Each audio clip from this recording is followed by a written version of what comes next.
Is Donald Trump turning national security into a business? The U.S. president says he'll consider a permanent military presence in Poland as long as Warsaw pays. So is Trump willing to sell his country's military services? And what are the strategic risks? This is Inside Story.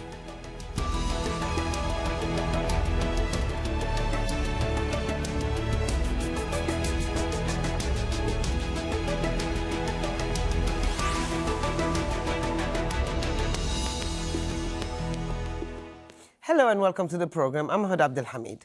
Fort Trump. This was the name Poland suggested for a new U.S. military base on its soil. And it's willing to fork out more than $2 billion for the project. During an official visit to Washington, Poland's President Andrzej Duda told Donald Trump that stationing U.S. boots on the ground will defend Poland against Russian aggression. Trump says the U.S. has been protecting rich countries for years, and these countries, Poland included, should pay for security. He's calling it burden sharing. When we're defending immensely wealthy countries and they're not paying for the defense to the United States, they're only taking advantage of us. And we are in discussions with numerous countries, all of whom you know, about payment. When a country is very wealthy and when the United States has been protecting them for many years at tremendous cost like nobody in this room would believe, it's time that they help with, we call it burden sharing. Uśmiechałem się do pana prezydenta, że chciałbym, żebyśmy... I said I would very much like for us to set up a permanent American base in Poland, which we would call Fort Trump, and I firmly believe that this is possible. I am convinced that such a decision lies both in the Polish interest as well as in the interest of the United States. The U.S. has the strongest military presence worldwide, almost 800 bases in 70 countries. The red dots on the map show the areas where the U.S. has the greatest military presence. The largest number of troops are in Germany, Japan, and South Korea. The U.S. says it pays billions of dollars for these bases. But military experts say the Pentagon receives benefits from the host countries. This includes rent-free real estate, payment for salaries, and utilities to offset U.S. costs.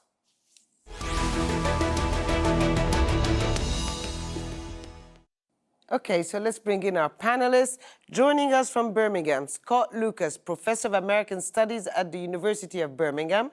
In Washington, D.C., David DesRoches, Associate Professor at National Defense University and a former Pentagon official. And from Bristol, Georg Lofflmann, Research Fellow in International Security at Warwick University. Welcome to the program. Georg, let me start with you. President Duda yesterday at the White House was saying that this base is really needed to counter Russian aggression or expansionism. But in reality, Poland has wanted this base for a very long time. I think it is a long-standing, strategic aim of the Polish government to secure a permanent American military presence as a strategic reassurance, as a deterrent against Russia, but multiple political as well as strategical obstacles stand in the way, not the least of which is the NATO-Russia Act of 1997, which prohibits the permanent stationing of substantial combat troops in Eastern Europe. This is where we have a rotational presence of battalions led by Germany, the US, Canada and the UK, in the Baltic states and in Poland at the moment.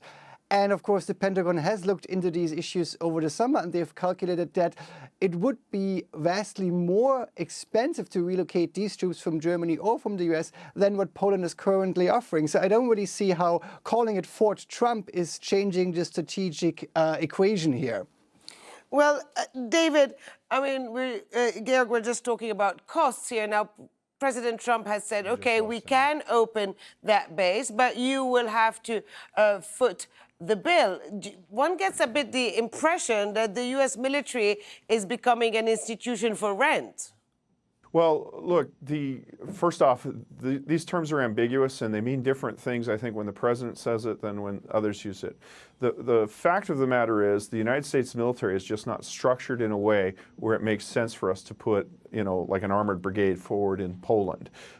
It's better for us to have those forces in Germany. What the Poles want is what we have in Germany to move to Poland. They want schools, they want families, they want this huge infrastructure, basically little America that is built up over 50 years in Germany.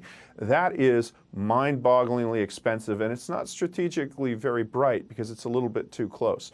So I think what we're going to see is an acceleration of what we've already got, which is a rotational presence, probably an enhancement of infrastructure, and we'll probably call that, whatever we want to call it that. But there's not going to be a permanent presence of armored brigades in Poland. So, Scott, Poland has already a NATO base there. Why not just simply beef up that base if there's such a concern for its own security and if it considers Russia such a threat? Why the need of a separate U.S. military base? Well, I think, first of all, as Gerhard referred to, this has been a long-term Polish ambition to establish a permanent U.S. presence. The idea that, especially in these uncertain times, the Americans won't up and leave. Secondly, I think the Poles are playing a little bit of a game vis-a-vis Germany. They know that Trump doesn't like the Germans. They know how antagonistic he's been. So it's sort of without necessarily getting a full permanent base deployed, at least a tilt, which is that we're on the front line. Poland takes priority within NATO.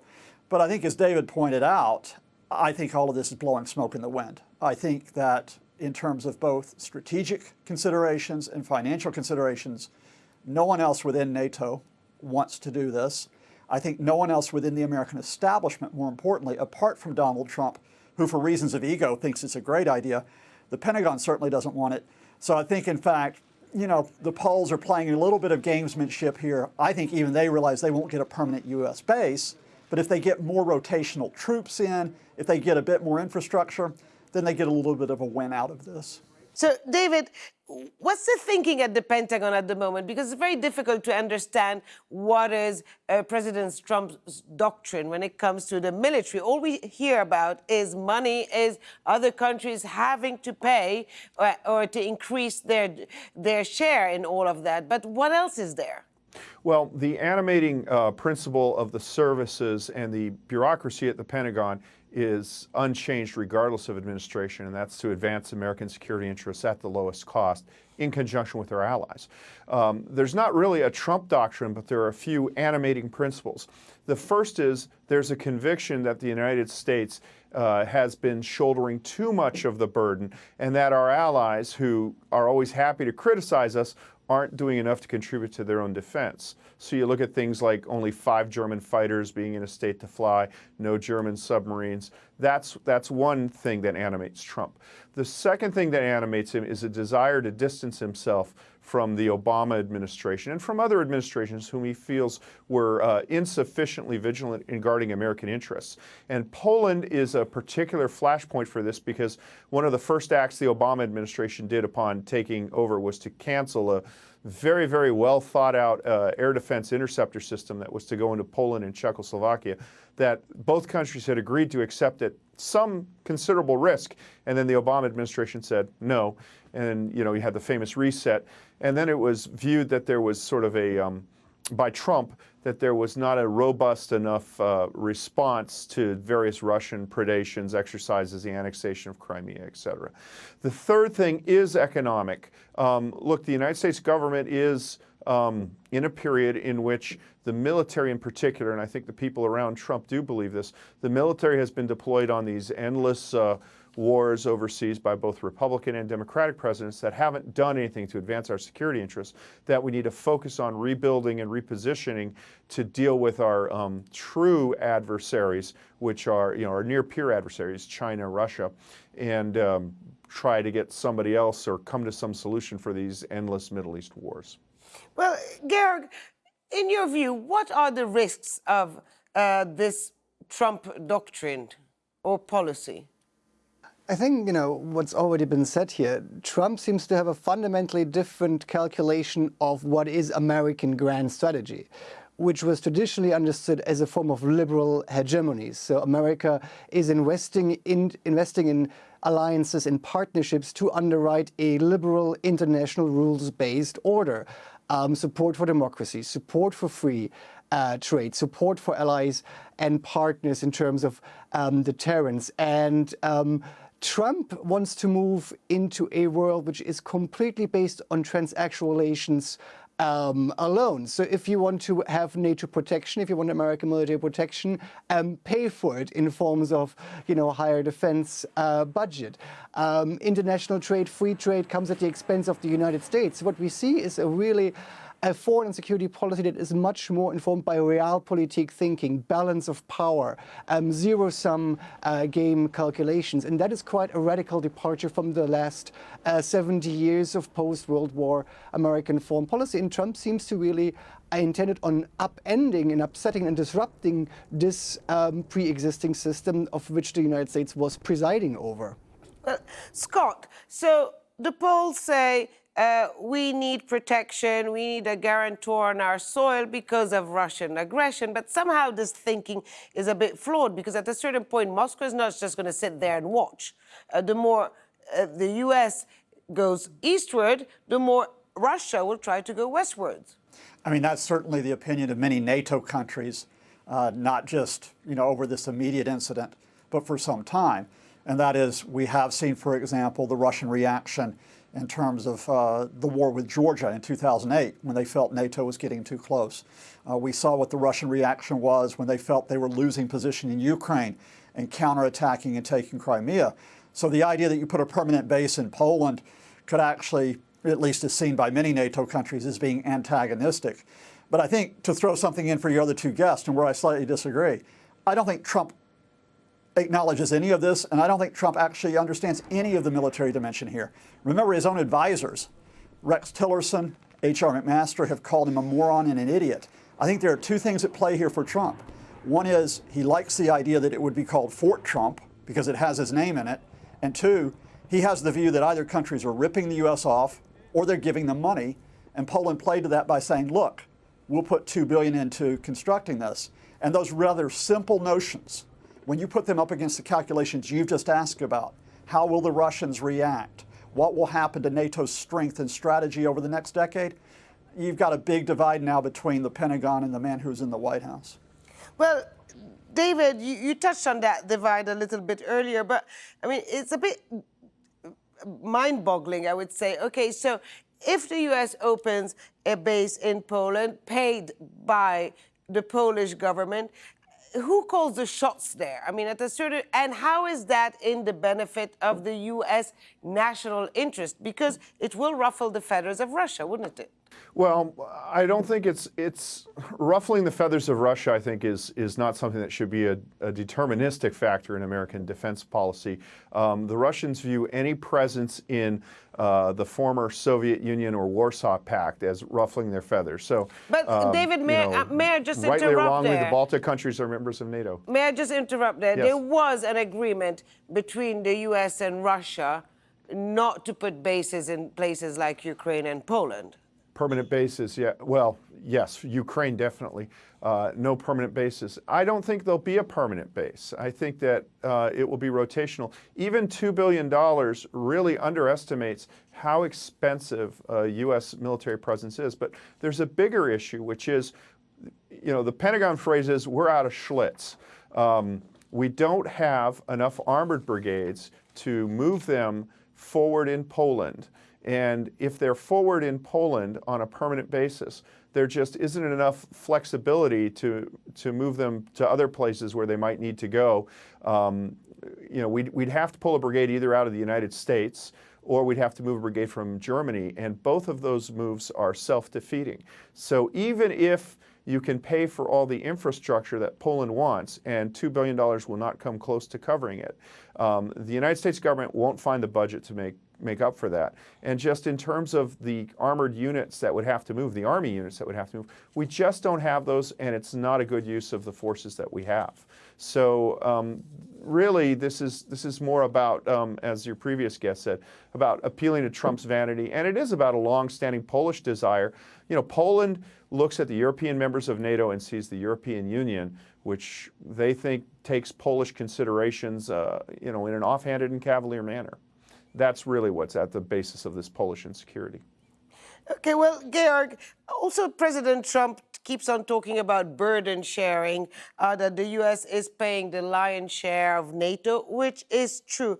But the argument also has the other side, that you have countries like Japan, you have countries like Germany who do pay or who do help financially in a way or another the U.S. military. So that idea that they have to hit that 2% of GDP threshold is a bit of a flawed way. I mean, he's trying to appeal more to his own constituency than reflecting the reality.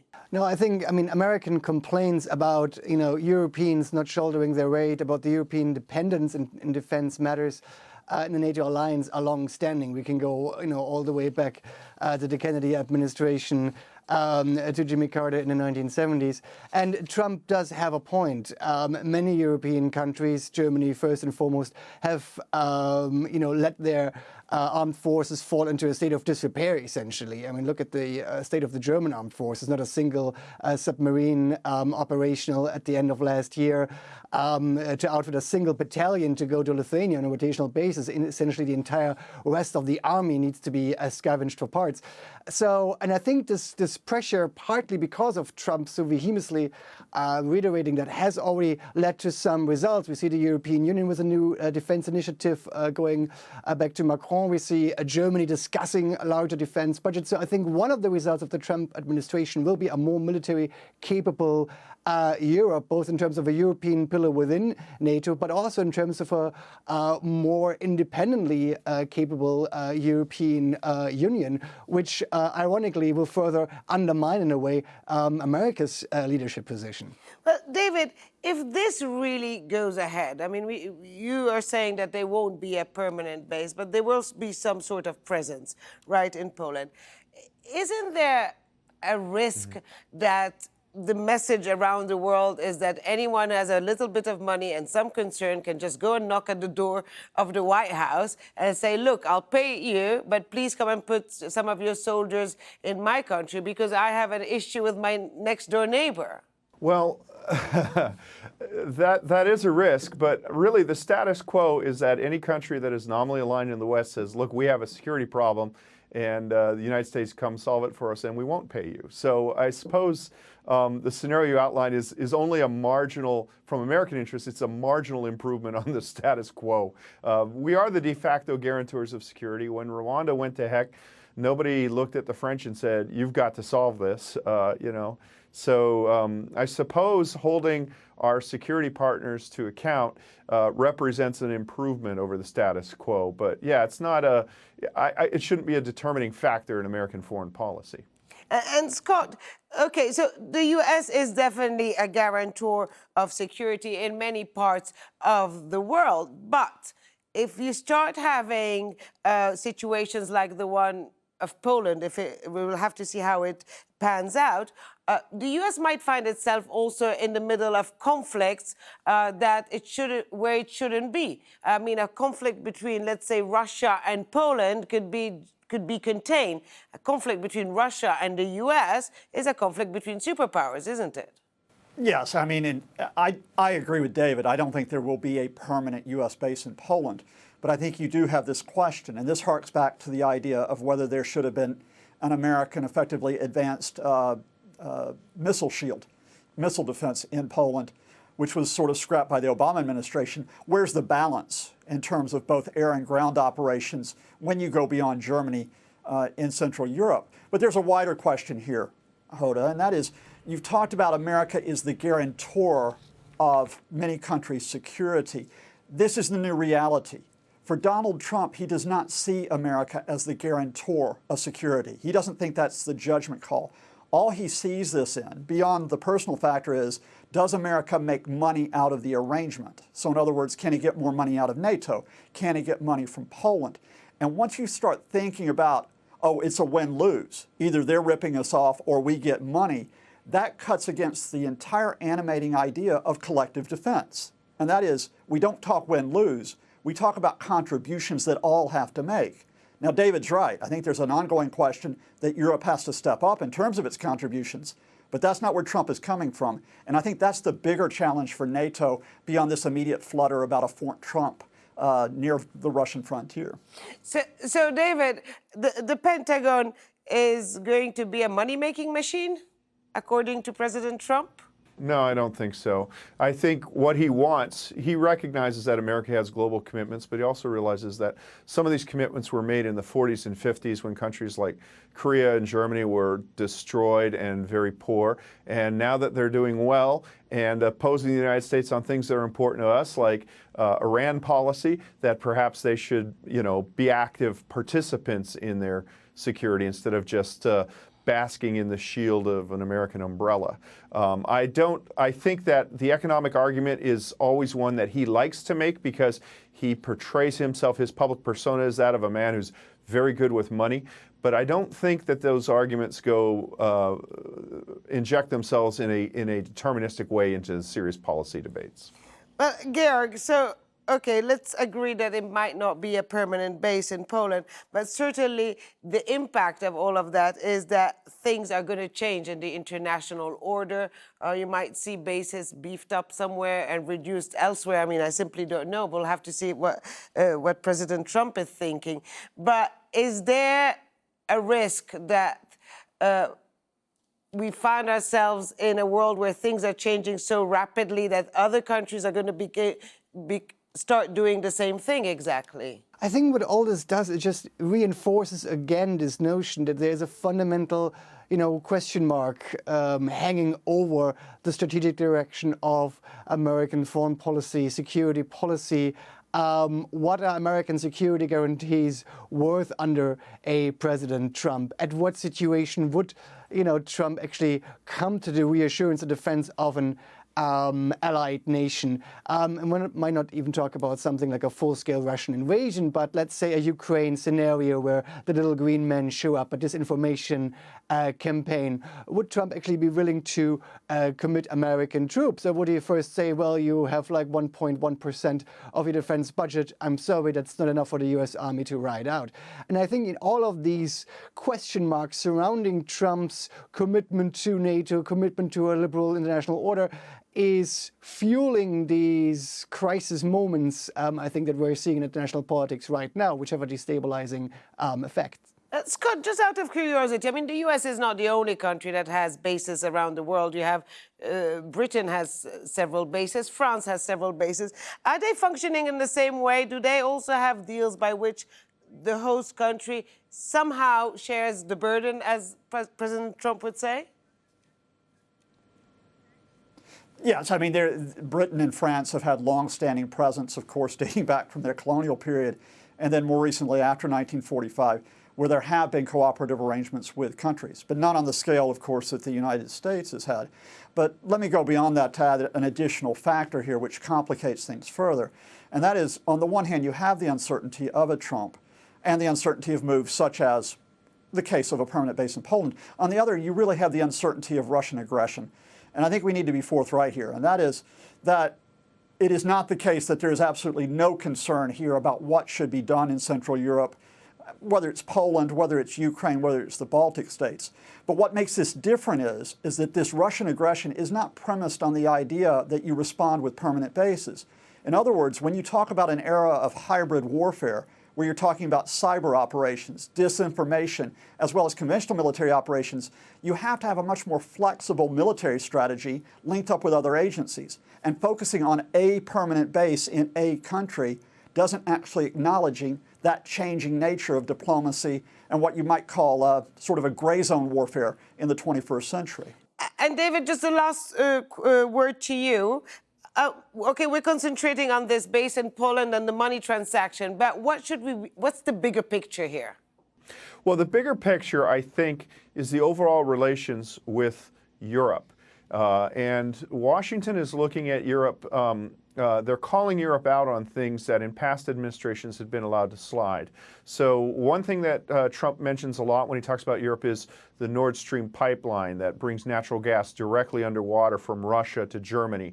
That is viewed across all administrations in Washington as a factor that destabilizes European solidarity against Russia. Trump calls people out on that. And so things that the Washington policy elite has kind of glided over, but that does animate people in America's heartland, Trump raises those, and he raises them in a manner that makes his partners impolite. But don't mistake that for a lack of commitment to an alliance. If you look at the numbers on the ground, the alliance and the American presence in the alliance is stronger than it's been for a long time. Well, thank you very much. We have reached the end of this program. So thanks to our guests, David DesRoches, Georg Lofflmann, and Scott Lucas. And thank you too for watching. You can see the program again anytime by visiting our website, aljazeera.com. And for further discussion, go to our Facebook page. That's facebook.com/AJ Inside Story. You can also join the conversation on Twitter. Our handle is @AJ Inside Story. From me, Hoda Abdel Hamid, and the whole team here in Doha. Bye for now.